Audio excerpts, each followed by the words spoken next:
Welcome to Season 2, Episode 10 of the Subway Conversation Chat. I'm your host, Jamie Malloy, and I'm ready to talk some New York Yankees and New York Mets baseball with my co-host, Joe Dalio. So without any further delay, here's Joe. Hey, Joe, how's it going? It is going great, Jamie. How you doing? I'm good. We just talked about backstage about how even though the Yankees struggled this week, we're going to talk about a certain pitcher making a comment about he would rather retire than play for the Yankees if he signed a final contract, kind of Ken Griffey resume-ish, right? All right. Well, okay. I can't wait to hear about that. And your Mets are doing good, so. Very happy with what they're doing. I'll talk about why maybe put a yellow light on that, and not to get too excited yet, but again, lots of things to get excited about. So definitely some cool stuff to talk about. Exactly. So, Joe, would you like to get us starting off with some Mets updates? Talk about those New York Metropolitans. Yeah, the Metropolitans, are really sucking that ball, But minor transactions here, players that, who knows, may make a difference at some point. But I'll go through a list of some transactions starting from next week, mainly relief pitching here. For example, a guy named Brandon Waddell that they brought up from Syracuse, only to send back down about 6 days later. He only pitched a third of an inning while he was with the Mets. But some exciting stuff here, not pitching, but, Mets fans know about Ronnie Mauricio, who a couple of years ago was like one of the top prospects in baseball. Definitely the Mets' top prospect, and then had some knee injuries. But he's been kind of working his way up in rehab starts and was recalled from Syracuse last week on the 3rd. So we'll talk about him and, some contributions that he's made. So exciting news there. Again, talking about depth and some more options here. They did send Max Kranick down to Syracuse. Now, Kranick was with the Mets the entire season up until middle of last week. And others, I guess, to be determined here. On the 7th, they received a pitcher named Justin Garza from the San Francisco Giants for cash. Don't know what, if any, impacts he'll make. Same with a guy named Yuelvis Martinez. He was signed to a minor league contract. They recalled catcher Jason Senger from Syracuse today because Francisco Alvarez going on the list again. Not the injured list, luckily. He spent too much time on that, but actually going on the paternity list for a few days here. So just for some catching back up, Jason Senger, who started the season with the Mets when Alvarez was on the IL, he'll be, involved with the Mets and up with the team. An interesting move I found here. A couple of years ago, I think it was 2022, the Mets had a very scrappy right fielder, outfielder named Travis Jankowski, who didn't exactly knock the cover off the ball, only had like a 167 average, but really played with a lot of heart. Made some contributions to the outfield, and again, just a fun player to watch. Mets fans really liked him. They signed him again to a minor league contract. So we'll see if he ends up coming up with the Mets. Now, I'll talk about some injury news and some updates here. Now, we've been talking about Frankie Montas and Sean Manaea, both getting rehab starts. Montas a little bit further along. Actually, over the weekend, had a rehab start in AAA Syracuse. So that's exciting news. Now, he didn't pitch so hot, and people were starting again, oh, this is the guy we got. He wasn't so impressive there. I compare it to spring training. Not pitchers aren't always on their A game in spring training, but they get going and hopefully reach their potential. And I'm thinking this is the spring training start here for Frankie Montas. So hopefully he'll get better as time goes on. But he's due back, maybe in a couple of weeks here. So that's pretty exciting. Sean Manaea had a rehab start in Brooklyn with the Cyclones. That was on the 6th of June. He's still a ways away, probably not till the end of the month. Could we see him with the Mets? I read one thing that said July 4th. So still, what's today, the 10th? So maybe 3 weeks we can see him, pitching with the Mets. So that would be good.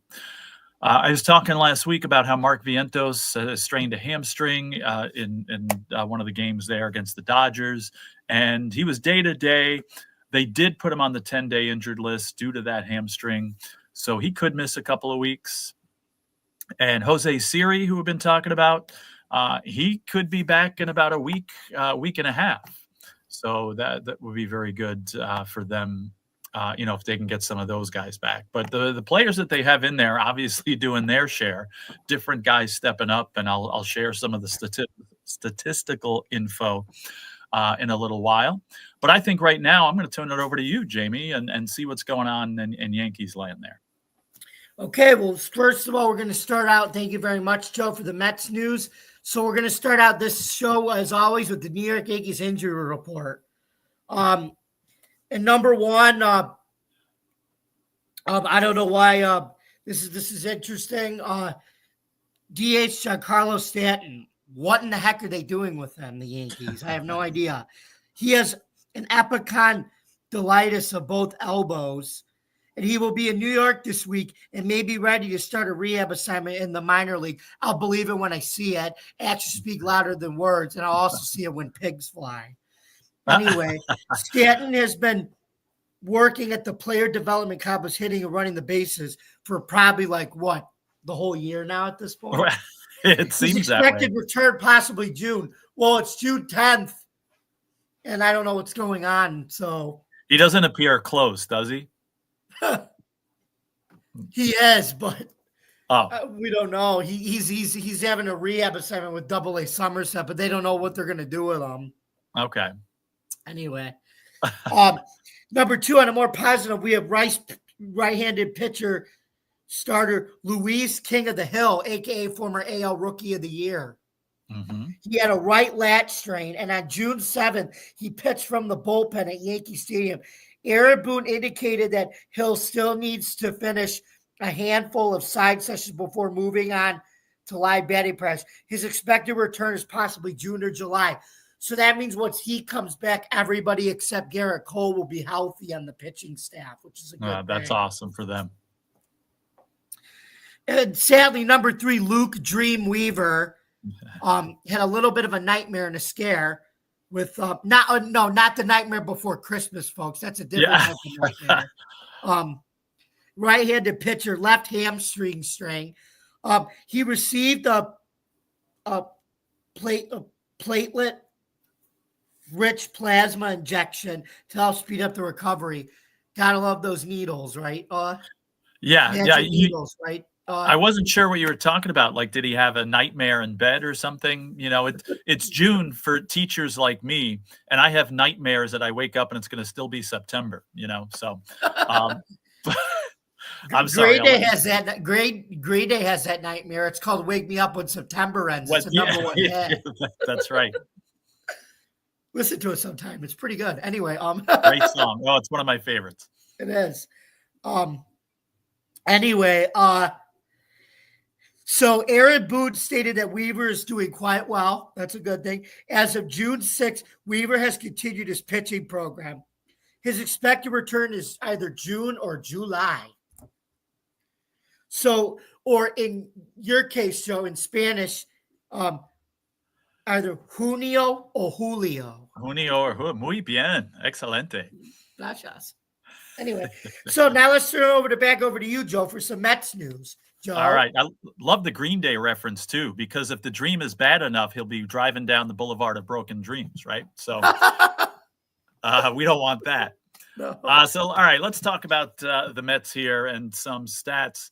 Now, there is a guy, now we can bring in Alicia Keys, right, and talk about one of the Mets, then we could say this guy is on fire. And we were talking about Pete Alonso. Talk about this week, 5 home runs. This is since last we spoke here. 5 home runs, 13 RBIs, a .455 batting average. And how about this? One of the highest OPSs I've shared about in a given week, 1702 OPS for Pete Alonso this week. I mean, that is fire. So he actually now leads Major League Baseball in RBIs. He's got 61 total. The closest to him is Rafael Devers of the Red Sox, who's got 57. Now, I'm going to talk about Pete Alonso here in a second. And, I thought about this, and I took a look to see how close he was. Nobody's talking about this guy in the MVP conversation. All right. They're talking about Lindor even before they talk about Alonso.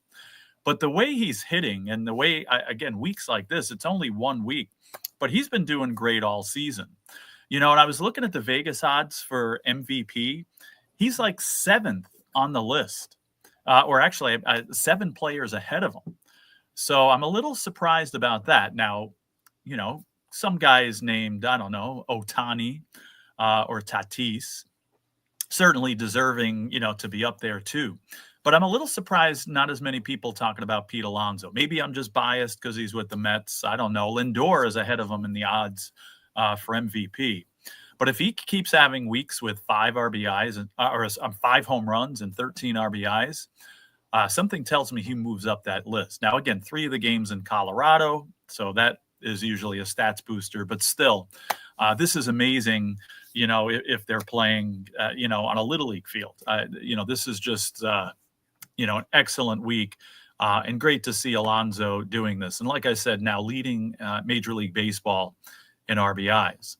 Some other guys stepping up, Jeff McNeil with 3 home runs this week and 5 RBIs, a 1223 OPS. So that's excellent. Starling Marte, just about when you're ready to write him off, or, Mets fans are ready to be done. Nice week, 385 batting average, 1121 OPS. Now, I talked about Ronnie Mauricio. He had a solo home run this week. It was his only RBI, but a 1012 OPS, certainly not anything to scoff at.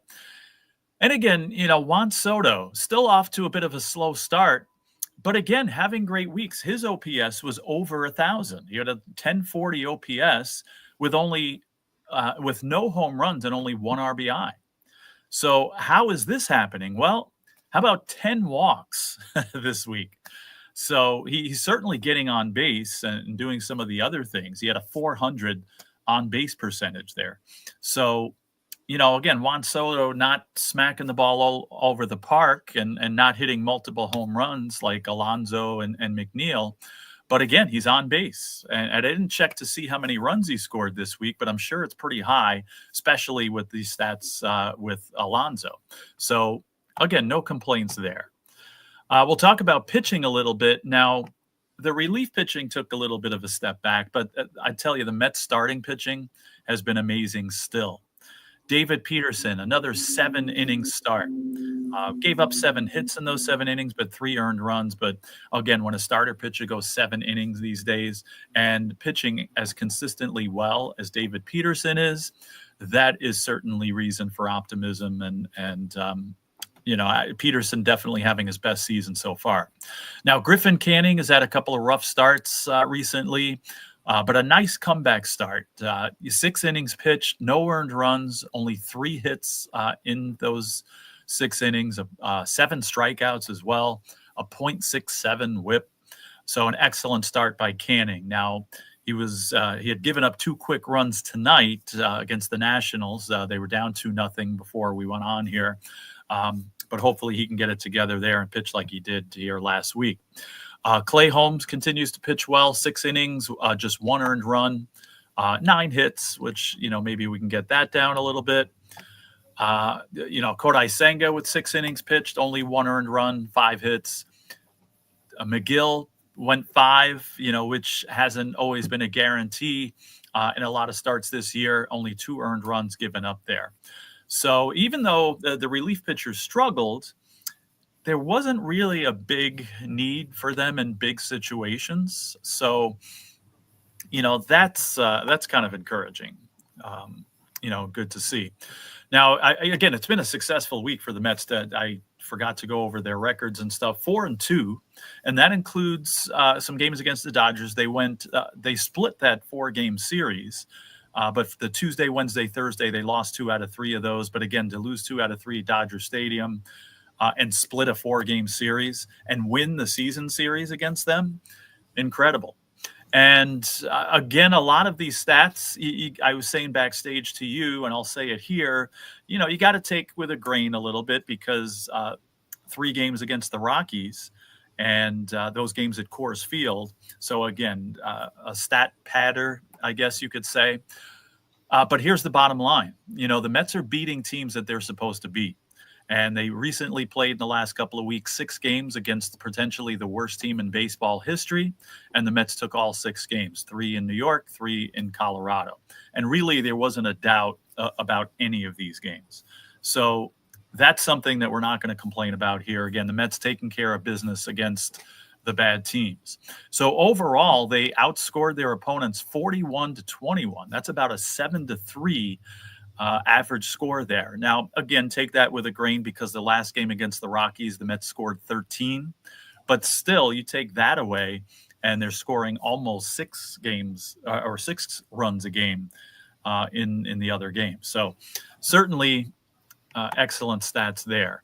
And now looking ahead, though, things get a little more difficult after this week. Now, a 6-game homestand and 3 starting tonight against the Washington Nationals. Not always a guaranteed win. The Nationals play tough, and they're not too far away from 500.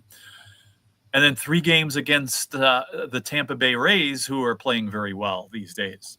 So not going to be easy games, but again, the Mets are 24-7 at Citi Field. So they could take 4 out of 6 here. I think that'll be an excellent homestand. Now, they're going to have to buckle down here because next week, starting on Monday or Tuesday, I'm not sure which day, but 6 games against the National League East, 3 games at Atlanta, 3 games at Philadelphia. Now, I know the Braves aren't playing well, but you think they're going to be up for those games. And the Mets, typically struggle in Atlanta.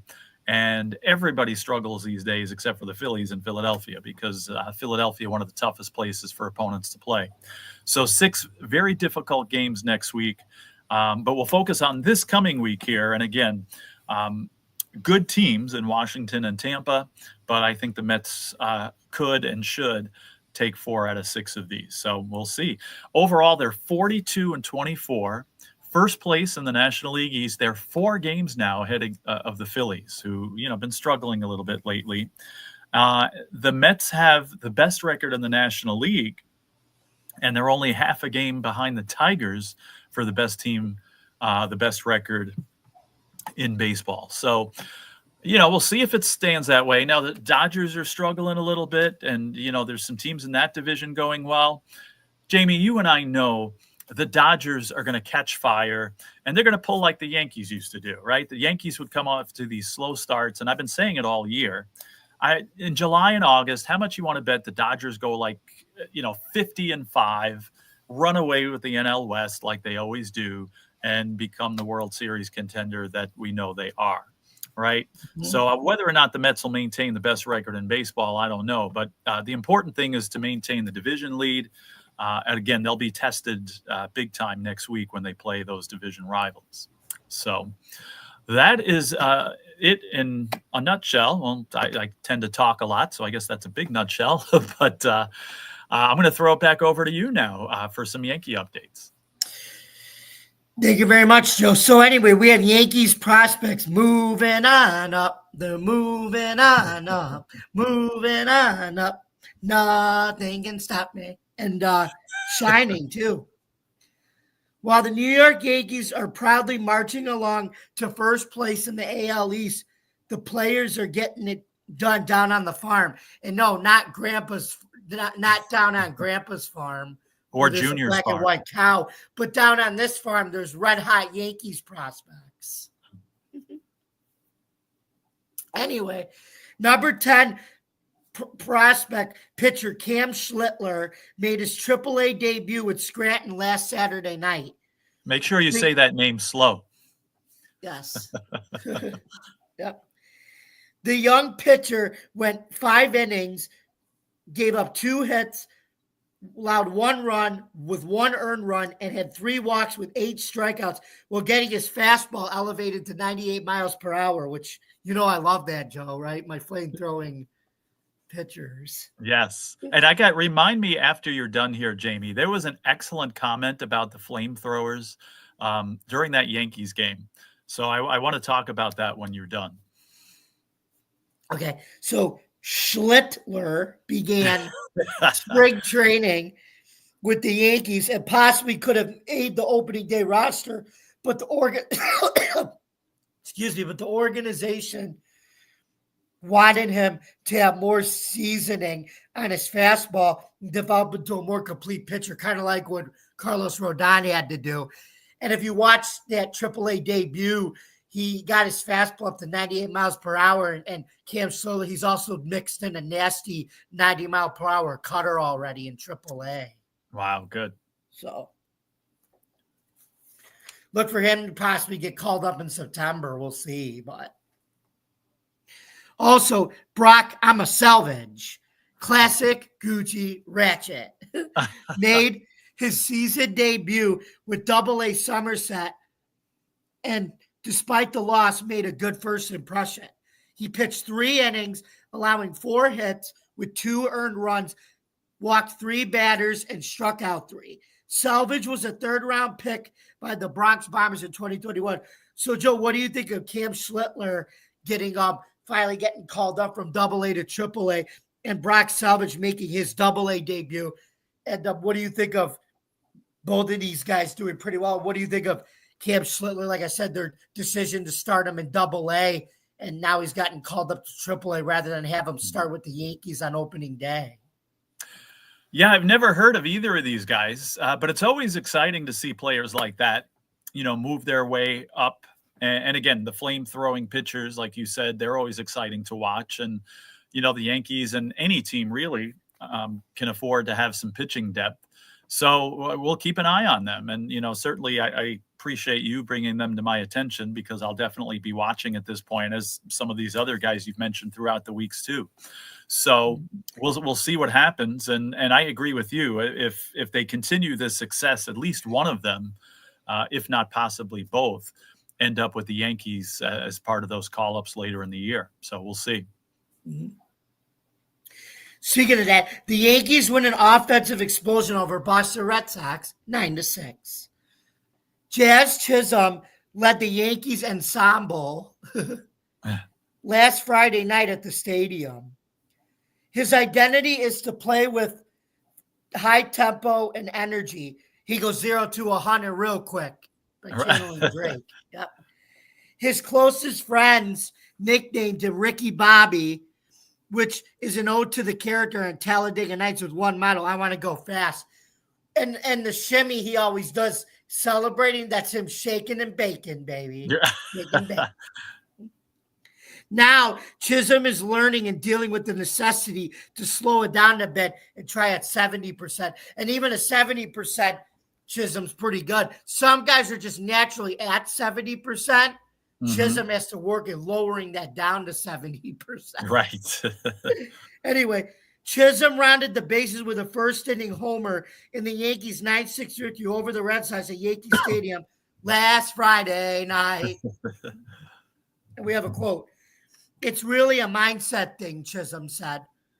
"On the home run, I was trying to hit a line drive to center field, a base hit. I wasn't even trying to hit a home run. It ended up shooting off my bat and getting over the fence. That's why I was so hyped coming around first base. It hit me. 70% is really enough to be a great baseball player." Yes, Mr. Chisholm, it is. Mm-hmm.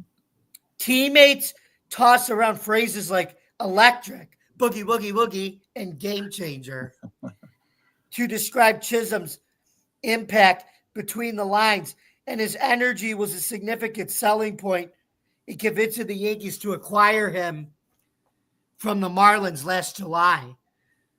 And now, anyway, we have Ryan Yarbrough faltering in matchup with the Red Sox ace, or as I call him, the Ryan Fitzpatrick of the MLB, Ryan Yarbrough. Mm-hmm. For most of the season, the Yankees have been very pleased with what throwback lefty Ryan Yarbrough has done to opposing hitters. With the mix of pitches and barely cracking 90 miles an hour, things can go awry if the command is off. Saturday night, Yarbs was outdueled by Sox flamethrower Garrett Crochet, who they finally got him out of Chicago, and allowed a season-high 8 home runs as the Bombers lost to the Red Sox 10-7. And we have a quote here. They just strung a bunch of hits together, Yarbrough said. You feel like you're not giving up a lot of hard content, but they're just finding a lot of holes and putting things in the right place. Then you get some hard contact and things escalate. Mm-hmm. Austin Wells hit a 3-run home run and drove in 4 total against Crochet, who gave up a season-high 5 runs. Yarbrough faced 9 batters in a 5-run third inning. According to manager Aaron Boone, the performance from the 33-year-old was not his sharpest. We have a quote here. He wasn't getting into those real defined spots on the plate with his different pitches. Maybe not his best cutter, Boone said. He was a little bit all over in the zone, but not getting to those spots that he's been so good at getting to. They put a lot of tough bats on him. This game had an old school pre-pitch clock feel to it. And when DJ LeMahieu's 2-run single off Justin Wilson went off the bat in the 8th inning, the chicken bucket debuted at Yankee Stadium. We'll get into it why. It fell from the seating era in right field during LeMahieu's at-bat, possibly the first time in a major league game, and a bunch of French fries fell into right field.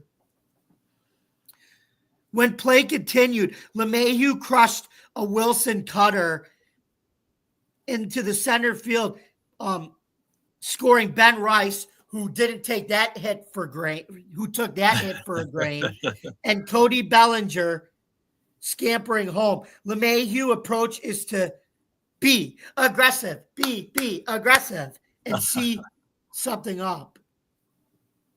Anyway, we have a quote from LeMahieu. I played with and against Willie, so I have a bit of a scouting report on him, LeMahieu said. He's got good stuff. If he leaves something up, you just try to shoot something up the middle. Had the chicken bucket been an unlucky fan fumble or an offering to the comeback gods? It was answered in the 9th as Trevor Toy Story capped a 5 RBI performance with a 2-run single off Ian Hamilton, and Aroldis Chapman settled the Yanks down in order. So I guess in this case, you got an enemy in me with Trevor Story instead of you got a friend in me. We executed the plan, but just fell short today, LeMahieu said.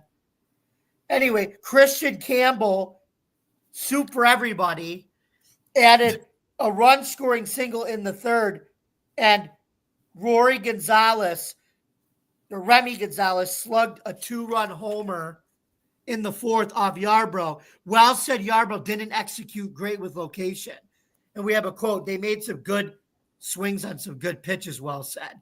Yarbrough's 8 runs allowed matches total over his past 9 outings, dating to April 11, 36 innings, 3 weeks prior to replacing Carlos Carrasco in the Yankees rotation. Cookie!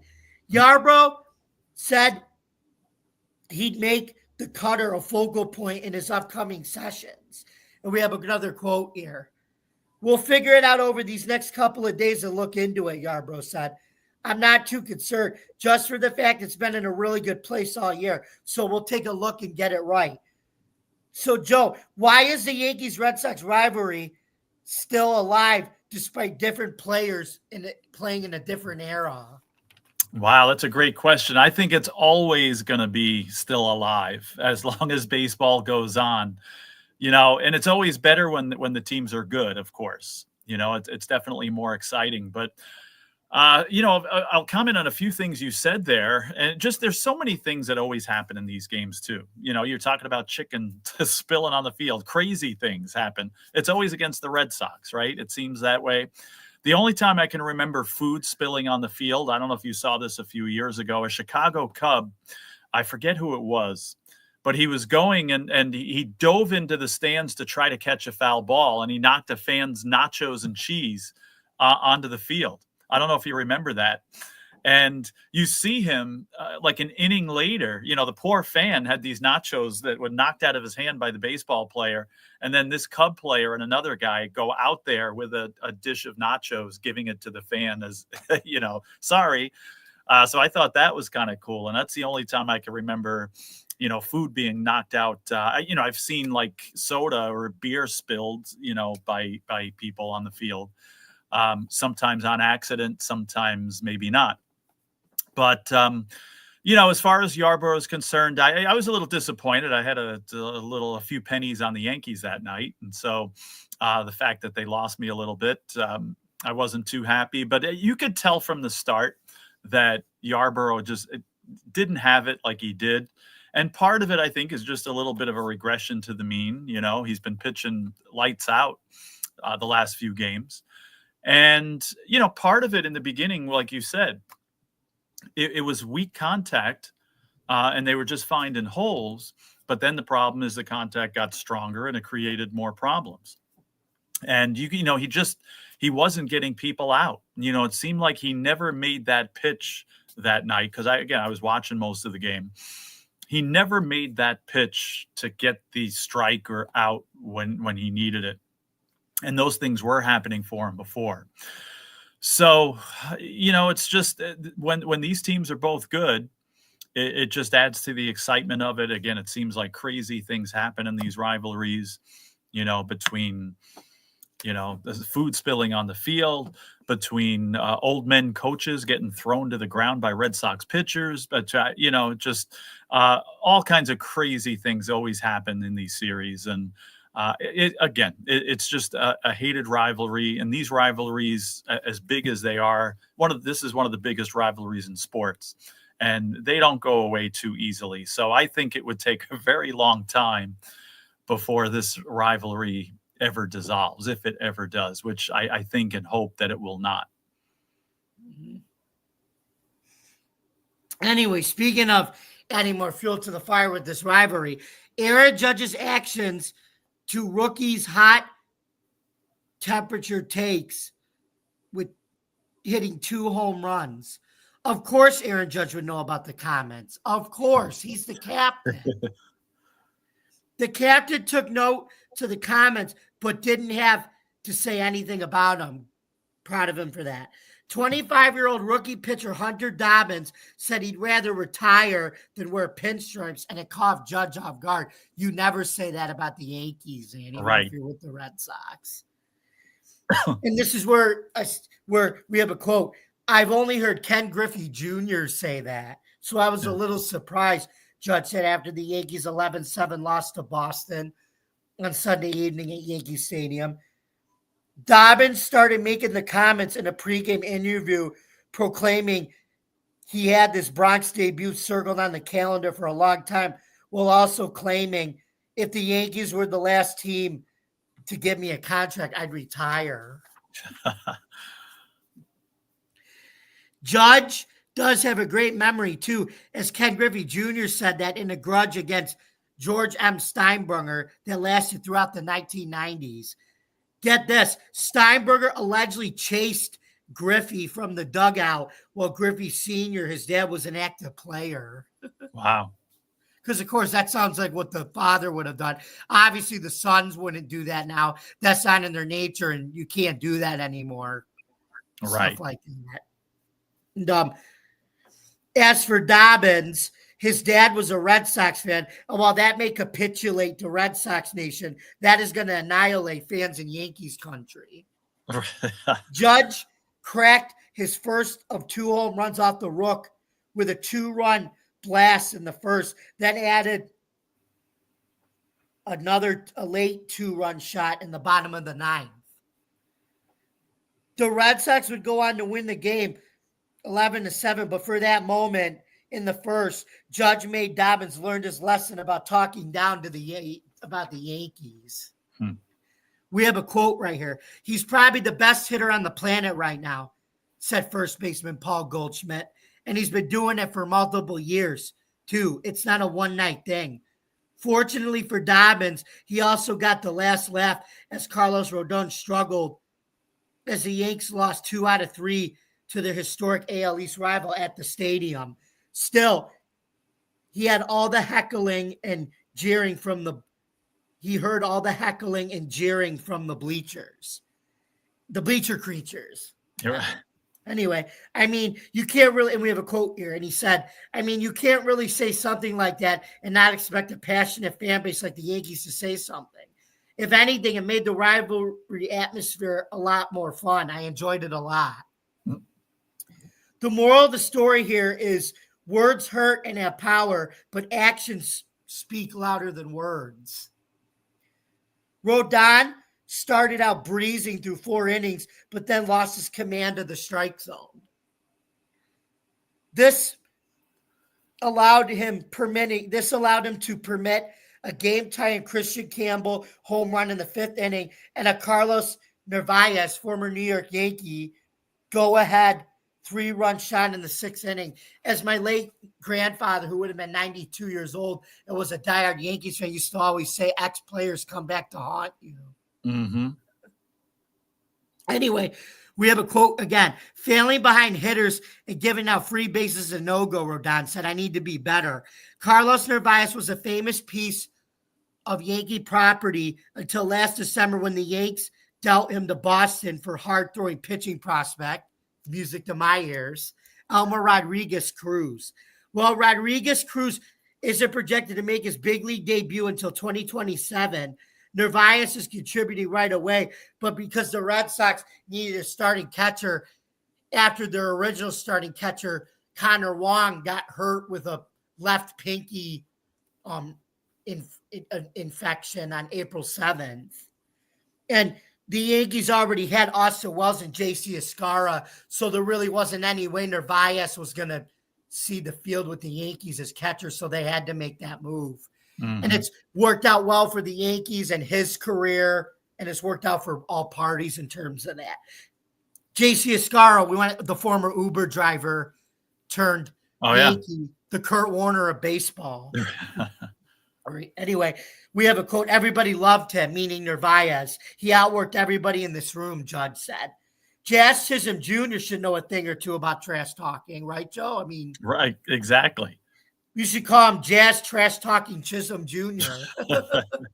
He likes to jazz things up a little bit, right? Yep. While still playing at 70%. He can trash talk at 70%, right? Anyway, therefore, he had no problem with Dobbins' quotes.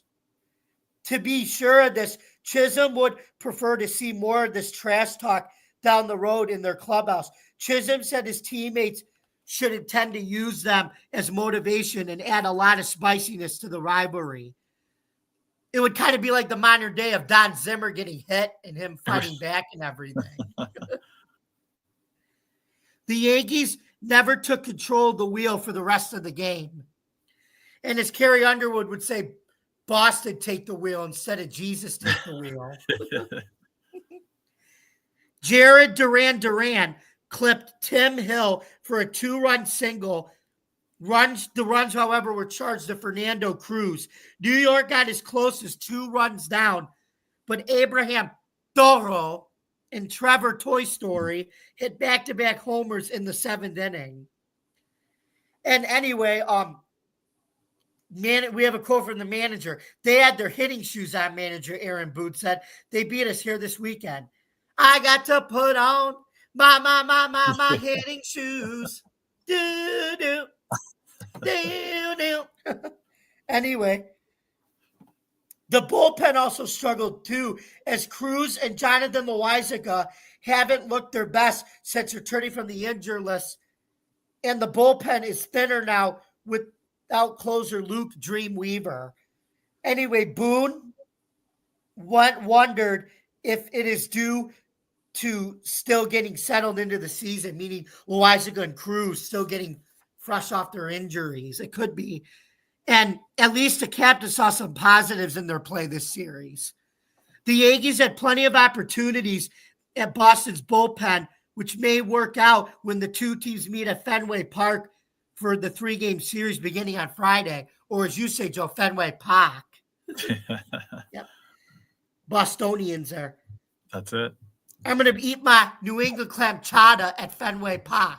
Anyway, for now, they'll channel their, here we go, Joe. It always comes to her. Get ready. They need to channel their inner Taylor Swift by having to shake it off and look forward to Kansas City. Judge doesn't want to go back, and he can't waste time about who wants to play on the Yankees or retire. I can't waste time. Give it a moment. Can't waste time. Anyway, the message is to just keep going, Judge said in quote. Whenever you play the Red Sox, it's going to be a series like this back and forth. That's baseball. Just go back to work. So, Joe, what do you think of the captain era Judge keeping the Yankees focused with a mature mindset despite that rookie pitcher's comments and losing 2 out of 3 to the Red Sox at Yankee Stadium? How does this motivate them to take it back at Fenway? Yeah, I think it's the perfect reaction. You're the captain. It's almost like you're the I'm trying to think it. You're the more mature one, kind of thing like that. So, okay, let them talk and say what they want to say. Let them talk. We'll show who's boss later, and I think the Yankees will. Now, I thought it was hilarious. Don't get me wrong. For a rookie to make a comment like that and say, "I'd rather retire than play for them." Again, against the huge, one of the biggest rivals in all of sports. I thought it was hilarious. And I've seen this guy Dobbins too, in the backfield for the LA Chargers. No, but I've seen him. I was watching a Red Sox game recently, a couple of nights ago, and they were interviewing him. I don't think it was about that, but they just had him on, the NESN broadcast there, and he had a confidence, and so I like that. And again, start the process here, start more, reaction. The only thing is, though, I think it's going to, you keep making comments to the Yankees like that, it's going to backfire on him. So I don't know if he's smart enough to realize that yet. You can make those comments all you want, but eventually it's going to come back at you and probably come back to haunt you. So I thought it was hilarious, to be honest, especially that this isn't a veteran Red Sox guy. This is some punky rookie, that's just making his mark in the game. Again, I like his confidence, and I've seen other interviews with him where I've seen that confidence, and I think he's going to be really good. But I think he might learn a lesson through this. We'll see. Yeah. So anyway, let's turn it over one more time to Joe to catch us up with some more Mets news, and then we're gonna celebrate. Yeah, I think I spilled it all to you as far as what I had for the Mets, and again, I'm looking very much forward to not only this week. Again, the Wizard of Oz, they say, you know what, we're not in Kansas anymore, and so I think the Mets need to realize, guys, we're not in Denver anymore. So it's going to be a little more, harder path here. Again, the Washington is an inferior team record-wise, but this team fights and this team plays hard.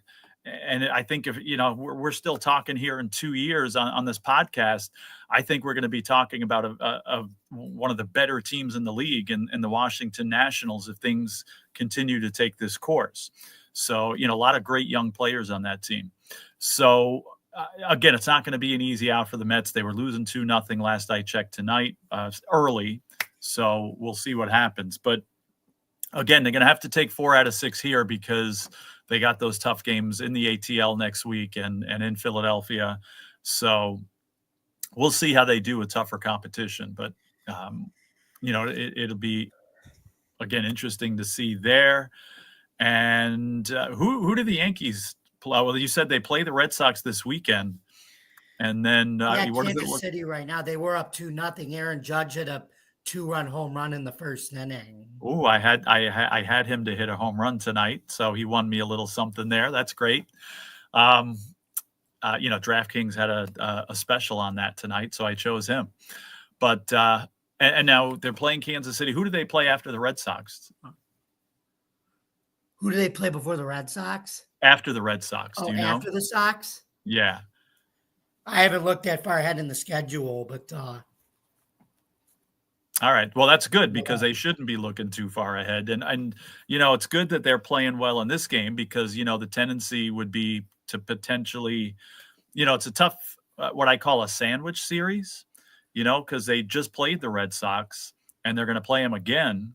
And now, you got to be careful you don't have a letdown against the Royals here. So far it seems like, that's not the case. Royals, no, but their roster and their team doesn't actually reflect that they're only 2 games above 500. Remember, they were in the playoffs last year. We eliminated them, but I mean, they may not hit a lot of home runs, but they're an athletic team that gets guys on base. Yeah, they're scrappy and they're good. They're better than the record indicates.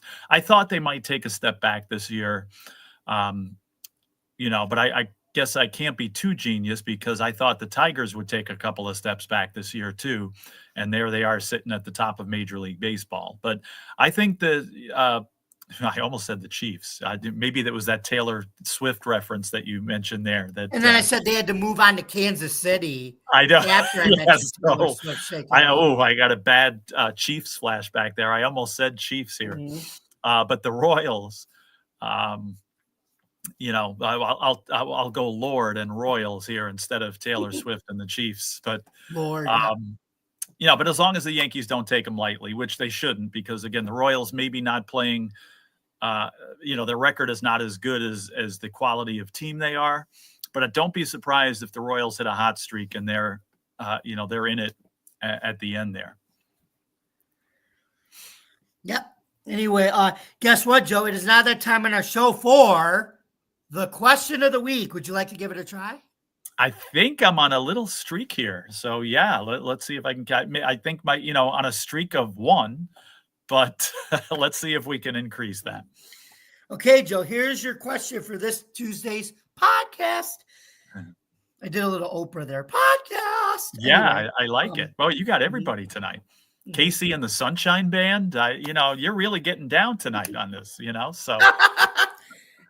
Anyway, keep it coming, love, right? Anyway, yeah, that's it. Anyway. Can you guess this MLB player? He played for the Atlanta Braves and was the 2003 NL wins leader. This is a tricky question, okay? Might be a trick question. Is it Greg Maddux, Russ Ortiz, Mike Hampton, John Smoltz? He was the wins leader that year? NL in 2003, and he pitched for the Braves.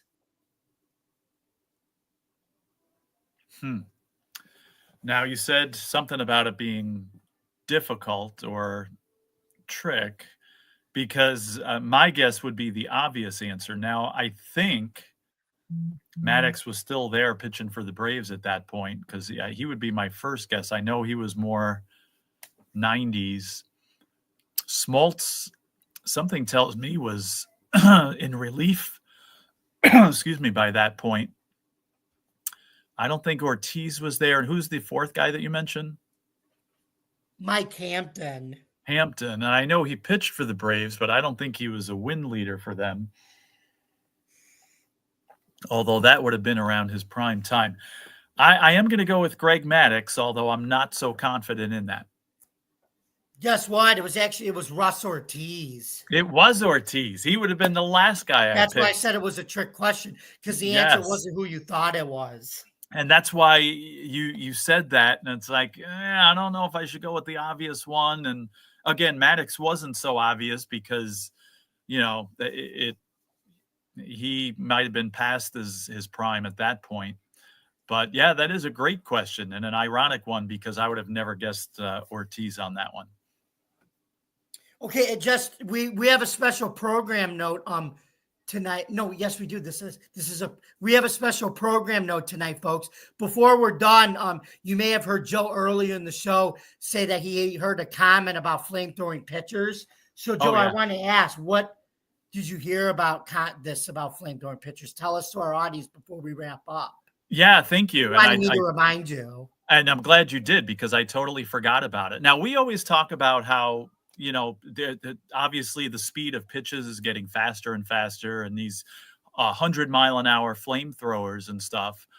And this actually, you might have heard this said by John Smoltz during the Yankees game. It was there in the Saturday night game on Fox. And I was like, what a genius comment this is. Um, he said something about how how these guys are blowing their arms out and there's more and more pitchers going on the DL, and you and I have talked about this, right, Jamie? How Yes. it's only a matter of time before a lot of these flamethrowers go on the injured list and have their Tommy John surgery and all that. And John Smoltz was talking about that. He said, you know what? He said, throwing the ball this hard and these 100-mile-an-hour flamethrowers, it does shorten their careers. However, he said that without being able to throw 100 miles an hour, some of these guys don't have a career at all. So it's kind of like, what would you rather do? Would you rather have a Major League Baseball career that's maybe not as long as you would want it to be, or not have a Major League Baseball career at all and maybe never make it to the major leagues? And I thought that was a very genius comment. If I'm an up-and-coming pitcher, I don't care what it takes to get me to Major League Baseball. If I get to Major League Baseball and I know at some point I'm going to have to sit out a season because I'm throwing 101 miles an hour and my arm's going to blow out, and maybe I only pitch 5 years in Major League Baseball instead of 8 or 9, do I still take that scenario? I definitely do, and rather than maybe throwing less and never making it to the major leagues. So I don't know if you heard him say that night, but I thought it was a very insightful and very genius comment. And since we talk about that a lot on how these pitchers get hurt so much and, how sometimes they're babied and stuff like that, I thought it was very insightful, and I wanted to bring it on here since we talk about it so much. Now, what do you think about that? No, I think in this day and age, you really can't make the MLB without being a flamethrower. That's the thing. You can't make it without at least throwing 99 or 100. I feel like, with the exception of Ryan Yarbrough, but that's rare, especially for nowadays. But you can't even make it without doing that. It's like in the NBA, the way they shoot all these 3-pointers. Mm-hmm. As much as we might not like it, we may have liked the old way basketball was, but that's the only way you can make the NBA now is by being a pure shooter. Yeah, even these centers, right? Karl Anthony Towns of the Knicks, he's almost a 7-foot guy, and here he is shooting threes and stuff. That was totally unheard of. But do you agree? I mean, if you're a major league, you're a pitcher, an up-and-coming pitcher, do you take a shorter major league career with throwing 100 miles an hour, meaning, it gets you to Major League Baseball where there's a chance you don't get there without that? Yeah, I mean, the goal is to make it first, and then you go from there, or you do what a lot of these smart guys are doing. Like Paul Skeens, he's developing more pitches to make him a more complete pitcher, not just being a flamethrower. Carlos Rodon did the same thing, adding more pitches. Or this guy in AAA can throw 98, but is developing a 98-mile-an-hour cutter. And I think you might start seeing that with a lot of these pitchers that get Tommy John surgeries. When their arms heal up, they'll continue to throw that hard, but they might mix in more pitches too. Like Jared Jones could possibly do that when he comes back to Pittsburgh next year. Or Garrett Cole might do the same thing if he comes back. Right. Yeah, I agree with that. But yeah, I thought it was a very interesting comment by John Smoltz. He's a great commentator anyway, and he's, thrown these gems out there before. But this one really made sense to me, and I it hit home. And again, since we talk about it all the time, I thought, we can bring it up here on the show. And guess what? You still have to have pitching too. Oh, true. Even if they do throw 100 miles an hour. And guess what? These 100-mile-an-hour flamethrowers are more important now, especially when the league batting average is only like 230 or 240. You want these flamethrowers while they can do it, mow everybody down. So right, exactly. You got to take a chance when the offense analytics are down. Yep. So anyway, but yeah, I agree. I think you either you risk it all and you gain it all, or you lose it all. There's no in between. Sports are an all or nothing mentality. winning or losing. So these pitchers should have a flamethrower or nothing mentality. That's it. It's like the NFL, right? The running backs have probably the shortest lifespan in the NFL. But still, if I'm a power runner and that's going to get me to the NFL, okay. So if I only played till I'm 29 years old, I still made it. And, or maybe if some other avenue, I don't get in. So same type of thing. And I like that in all sports, I think. Well, yeah. And like I said, the reason why the good thing about not paying the running backs anymore, it helps for a rebuilding team because then you can build the trenches and build around another running back that other running back may have not had. I'll give you an example. The Giants, when they got rid of Saquon, a lot of people were upset about that, but it allowed them to rebuild their offensive line. And their offensive line last year, before everybody got hurt, was actually in the top 15 despite a 3-14 record.